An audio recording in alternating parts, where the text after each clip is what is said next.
Hello students, आज अपन बात करेंगे क्रैकिंग। क्रैकिंग क्या है, कहाँ पे इसको यूज़ कर रहे हैं, क्यों इस क्रैकिंग की ज़रूरत पड़ी। तो क्रैकिंग क्या है, first is the definition. Cracking is a process of decomposition of higher molecular weight hydrocarbons into lower molecular weight hydrocarbons. ये जो क्रैकिंग प्रोसेस है, ये क्रैकिंग प्रोसेस क्या है, जो बिगर हाइड्रोकार्बन मॉलिक्यूल है उनको स्मॉलर हाइड्रोकार्बन मॉलिक्यूल के अंदर कन्वर्ट करना है या फिर उनको ब्रेक करना है जिनका बॉइलिंग पॉइंट भी कम है। इट मीन्स जो हाई मॉलिक्यूलर वेट जिनका बॉइलिंग पॉइंट ज़्यादा है वो किसके अंदर ब्रेक डाउन हो रहे हैं, लो मॉलिक्यूलर वेट हाइड्रोकार्बन जिनका बॉइलिंग पॉइंट भी कम है। देन यहाँ पे जो प्रोडक्ट की बात करते हैं कि जो क्रैकिंग से कौन कौन से प्रोडक्ट बनेंगे, कितने प्रोडक्ट बनेंगे, वो किसके ऊपर डिपेंड करता है। ये 3 फैक्टर्स के ऊपर डिपेंड करता है। फर्स्ट है रेट ऑफ क्रैकिंग, सेकेंड है टेम्परेचर, देन थर्ड है इसमें प्रेजेंस ऑफ कैटलिस्ट। अगर अपन एग्जाम्पल लेते हैं यहाँ पे क्रैकिंग ऑफ एन डेकेन, इस एन डेकेन का बॉइलिंग पॉइंट है 174 डिग्री सेंटीग्रेड। जब ये एन डेकेन का ब्रेकडाउन होता है, जब ये क्रैक होता है तो क्या बनता है, alkane and alkene. It means n pentane and n pentene. Means mixture जो बना है वो एल्केन देन एल्कीन दोनों का मिक्सचर बना है। जो एन पेंटेन बना है, देन जो एन पेंटीन बना उसका बॉइलिंग पॉइंट कितना है, 36 degree centigrade. Higher molecular weight का जिसका बॉइलिंग पॉइंट कितना था 174, वो कौन था, एन डेकेन। अब किस में कन्वर्ट हो गया वो, n pentane then n pentene के अंदर जो एन पेंटेन और पेंटीन का जो मिक्सचर अपन को मिला है उसका बॉइलिंग पॉइंट भी 36 डिग्री सेंटीग्रेड है। अब यहाँ पे अपन बात करते हैं कि इसके अंदर जो क्रैकिंग प्रोसेस हो रहा है, इस क्रैकिंग प्रोसेस के अंदर कार्बन कार्बन बॉन्ड का देन कार्बन हाइड्रोजन बॉन्ड का ब्रेकडाउन हो रहा है और इससे क्या बन रहे हैं, low molecular weight alkanes and alkenes बन रहे हैं। कुछ अमाउंट के अंदर उसके अंदर कार्बन हाइड्रोजन भी अपन को मिल रहा है। देन इस प्रोसेस से क्या है, अपन जितने भी हाई मॉलिक्यूलर वेट या फिर हाई बॉइलिंग फ्रैक्शन से उसको एलपीजी या फिर पेट्रोल के अंदर अपन कन्वर्ट कर सकते हैं। Then the types of cracking, जो क्रैकिंग प्रोसेस है ये 2 तरीके से होता है, thermal cracking and catalytic cracking और कैटलिस्ट क्रैकिंग। फर्स्ट अपन बात करते हैं थर्मल क्रैकिंग। थर्मल क्रैकिंग के अंदर क्या है, जो हैवी ऑयल होता है उस हैवी ऑयल को हाई टेम्परेचर और प्रेशर के ऊपर हीट करते हैं, but in the absence of catalyst. जो हायर मॉलिक्यूलर वेट हाइड्रोकार्बन होता है वो स्मॉलर हाइड्रोकार्बन्स के अंदर या लो मॉलिक्यूलर वेट हाइड्रोकार्बन्स के अंदर कन्वर्ट होता है, जैसे कि पैराफिन्स, ओलेफिन्स, हाइड्रोजन भी इसके अंदर बन रहे हैं। और ये जो प्रोसेस है, ये प्रोसेस 2 तरीके से हो सकता है। It can be done either in liquid phase और इन वेपर फेज। फर्स्ट अपन बात करते हैं लिक्विड फेज की। जो लिक्विड फेज है इसके अंदर जो हैवी ऑयल है उसको 475 से लेकर 530 डिग्री सेंटीग्रेड तक हीट करते हैं। जो प्रेशर होता है वो होता है यहाँ पे 100 kg पर सेंटीमीटर स्क्वायर प्रेशर के ऊपर उसको हीट करते हैं। अब यहाँ पे जो टेम्परेचर अप्लाई करते हैं वो कंपैरेटिवली कम है। देन जो फेज़ है वो कौन सी है, लिक्विड फेज़ है। इट मीन्स जो क्रैकिंग हो रहा है वो कौन सी फेज़ के अंदर हो रहा है, लिक्विड फेज़ के अंदर मिल रहा है। देन जो प्रोडक्ट अपन को मिल रहे हैं, ये प्रोडक्ट जिसको अपन फ्रैक्शनल डिस्टिलेशन से ले रहे हैं वो कितना परसेंट है, 50 to 60%।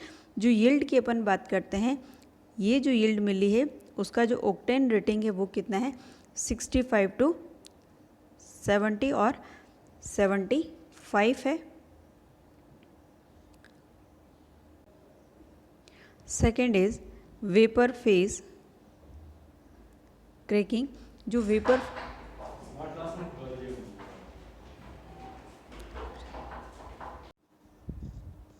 Second is vapor phase. In vapor phase, temperature is very high, that is 600 to 650 degree centigrade. Then pressure is only 10 to 20 kilogram per centimeter square. The petrol obtained from this process has a good anti knocking properties but it is less stable. This process is carried out for oils which get readily vaporised. Means ये जो method है ये सिर्फ उन्हीं के लिए applicable होगा जो ईजीली वेपोराइज हो जाते हैं. ठीक है, देन इसके बाद में अपन डिस्कस करेंगे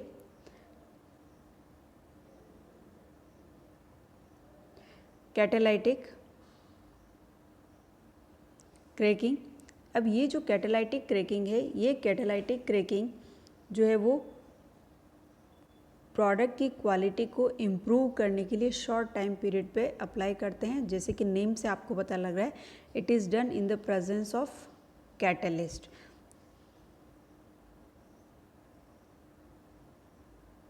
कैटलिस्ट इसके अंदर क्या क्या यूज़ कर रहे हैं अपन, सिलिका यूज़ कर रहे हैं, देन एल्यूमिनियम ऑक्साइड इसके अंदर यूज़ कर रहे हैं. Then the comparative study of comparison of thermal versus catalytic cracking. Thermal cracking की अपन बात करते हैं, इसमें कोई कैटलिस्ट यूज़ नहीं होता है, सिर्फ हाई टेम्परेचर और प्रेशर के ऊपर होता है. कैटालाइटिक क्रैकिंग के अंदर कैटलिस्ट को यूज़ करते हैं, और कौन सा कैटलिस्ट अपन यूज़ करते हैं, एल्यूमिना देन सिलिका, दोनों ही इसके अंदर यूज़ करते हैं. देन जो सेकंड है हाई रिएक्शन, जो टेम्परेचर और प्रेशर दोनों हैं वो बहुत ज़्यादा है, लेकिन कैटालाइटिक के अंदर जो है वो जो रिएक्शन कंडीशन है वो कम है. देन जो कौन से मैकेनिज़्म से थर्मल क्रैकिंग होती है, थर्मल क्रैकिंग जो होती है हमेशा फ्री रेडिकल मैकेनिज़्म को फॉलो करता है, लेकिन जो कैटालाइटिक क्रैकिंग है वो आयोनिक रिएक्शन मैकेनिज़्म को फॉलो करता है. देन फिर आता है कि जो यील्ड अपन को मिल रही है, जो लोअर हाइड्रोकार्बन्स अपन को मिल रहे हैं उनकी परसेंटेज ज़्यादा है, लेकिन कैटालाइटिक के केस के अंदर उनका जो परसेंटेज है वो कम है. देन जो ऑक्टेन रेटिंग की अपन बात करते हैं, जिससे अपन फ्यूल एफिशिएंसी की बात करते हैं कि या पावर आउटपुट की अपन बात करते हैं, तो इसके अंदर लो ऑक्टेन नंबर मिलता है. देन जो कैटालाइटिक मिल रहा है या कैटालाइटिक से अपन को जो फ्रैक्शंस मिल रहे हैं उनका ऑक्टेन नंबर ज़्यादा है. मीन्स वो ज़्यादा एफिशिएंटली वर्क करते हैं विदाउट एनी नोक. विदाउट एनी नोक मीन्स उसमें किसी भी तरह की कोई भी आवाज़ नहीं आती है. Then what is thermal cracking? In thermal cracking, the bonds are broken using a high temperature 400 to 900 degrees centigrade. Temperature is vary 400 to 900 and high pressure 70 atmosphere pressure or 100 atmospheric pressure. The high temperature means that the molecular breaks near the end of the chain, giving a high percentage of small alkenes such as ethene. Then most thermal cracking reaction involve the formation of one or more small alkane molecule and one alkene. It means अगर अपन बात करें कि उसमें alkane भी बन रहा है, then उसमें alkene भी बन रहा है उसके अंदर. देन फिर आता है catalytic cracking.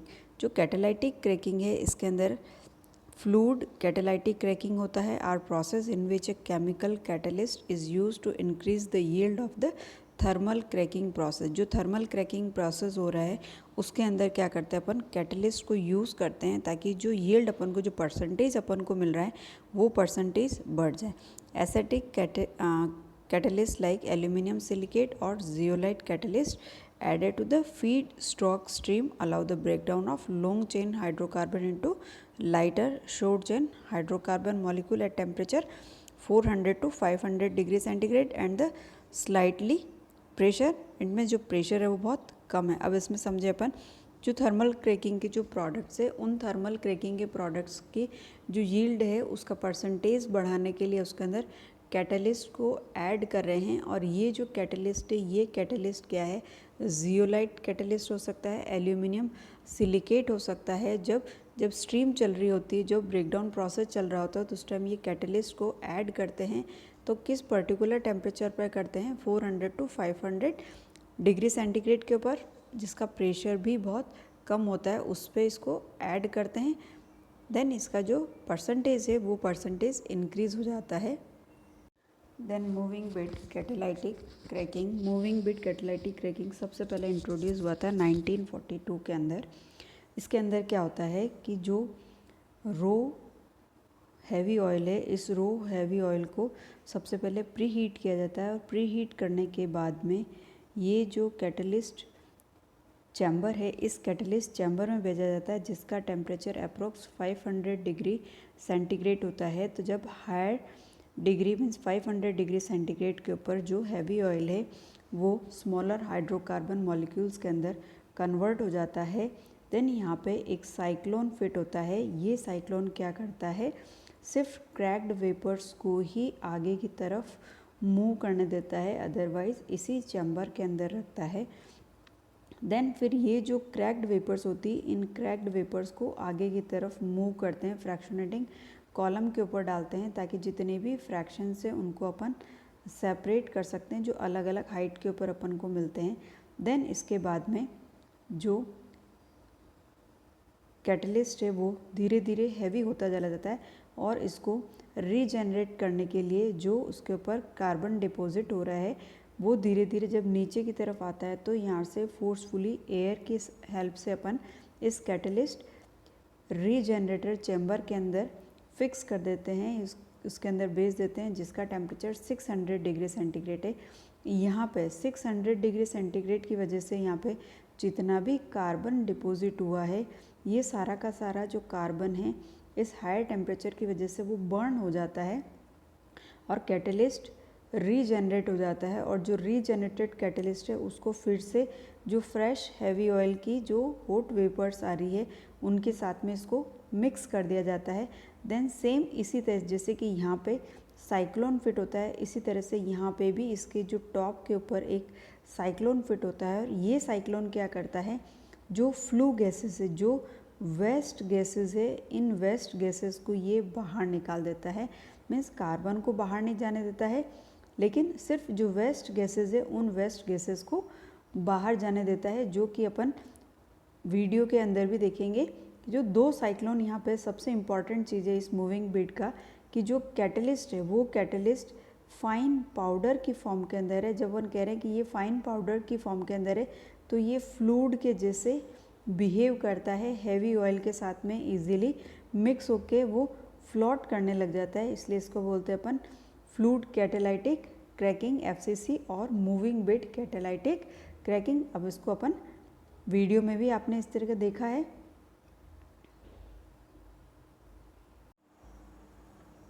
Then the video of the moving bed catalytic cracking, यहाँ पर अगर डायग्राम में अगर जो वीडियो चल रहा है उसमें अपन को पता लग रहा है कि ये जो है कैटलिस्ट चैम्बर है और ये जो है वो कैटलिस्ट रीजनरेटर है। तो ये जैसे कि अपन ने पहले भी डिस्कस किया है कि जो वेपर्स है उनको सबसे पहले इस कैटलिस्ट चैम्बर के अंदर डाला जाता है जिसका टेम्परेचर 500 डिग्री सेंटीग्रेड होता है और इस टेम्परेचर के ऊपर कैटलिस्ट के प्रेजेंस में वो लोअर हाइड्रोकार्बन्स के अंदर कन्वर्ट हो जाता है। देन यहाँ पे साइक्लोन फिट होता है। ये साइक्लोन जो क्या है सिर्फ क्रैक्ड वेपर्स को आगे पास होने देता है। देन जो कैटलिस्ट है ये कैटलिस्ट यहाँ पे धीरे धीरे डिपॉजिट हो रहा है और उसको रीजनरेट करने के लिए इस कैटलिस्ट रीजनरेटर के ऊपर डाला जाता है। जैसे ही कैटलिस्ट रीजनरेट हो जाता है इसके बाद में ये फर्दर प्रोसेस के लिए, आगे के प्रोसेस के लिए इसको यूज़ कर लेते हैं।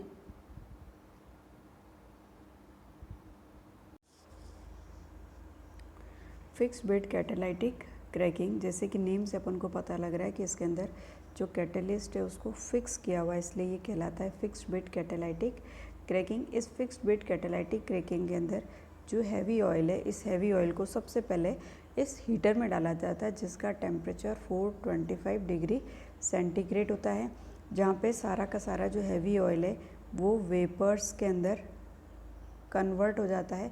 अब जब वेपर्स के अंदर कन्वर्ट हो जाता है तो इन हॉट वेपर्स को फिर इस कैटलिस्ट चैम्बर के अंदर डाला जाता है जिसमें जो कैटलिस्ट है वो कैटलिस्ट ज़र्कोनियम ऑक्साइड जो आर्टिफिशियल क्ले है उसके साथ में मिक्स करके रखा जाता है और इसका टेम्परेचर है वो भी 425 प्लस माइनस 20 डिग्री सेंटीग्रेड है और प्रेशर है वो है 1.5 किलोग्राम पर सेंटीमीटर स्क्वायर इसका प्रेशर है। जब इस कैटलिस्ट चैम्बर में डाला जाता है तो जो हॉट वेपर्स है उसका अप्रॉक्स 40% जो है वो लोअर हाइड्रोकार्बन्स के अंदर कन्वर्ट हो जाता है, साथ ही साथ 2 to 4% उसमें कार्बन भी बनता है। और ये जो कार्बन बन रहा है ये जो कैटलिस्ट है उस कैटलिस्ट के ऊपर जो उसकी सरफेस है उसके ऊपर डिपॉजिट हो जाता है, जिसको अपन बाद में रीजनरेट करना पड़ता है। देन फिर जो क्रैक्ड वेपर्स है, इन क्रैक्ड वेपर्स को फ्रैक्शनेटिंग कॉलम के ऊपर डाला जाता है। क्यों फ्रैक्शनेटिंग कॉलम के ऊपर डाला जाता है? ताकि जो डिफरेंट फ्रैक्शंस है वो अपन को मिल सके। तो सबसे पहले हैवी ऑयल यहाँ से सेपरेट होता है क्योंकि इसका बॉइलिंग पॉइंट सबसे ज़्यादा होता है। देन जो लाइटर फ्रैक्शन है वो बाद में मिलते हैं। देन फिर ये जो फ्रैक्शंस है उनको सेपरेट करने के लिए अपन सबसे पहले इस कंडेंसर पर डाला जाता है, वहाँ पे कंडेंसेशन होता है। देन जो गैसेस मिल रही है, इन गैसेस के साथ में गैसोलीन भी प्रेजेंट है। इट मीन्स यहाँ पे प्योर गैसोलीन नहीं है, उसके साथ में गैसेस भी प्रेजेंट है। तो उनको सेपरेट करने के लिए फिर उसको स्टेबलाइज़र के ऊपर पास किया जाता है, जहाँ से गैसेस को यहाँ से कलेक्ट कर लेता है और यहाँ से गैसोलीन को स्टेबलाइज कर लिया जाता है।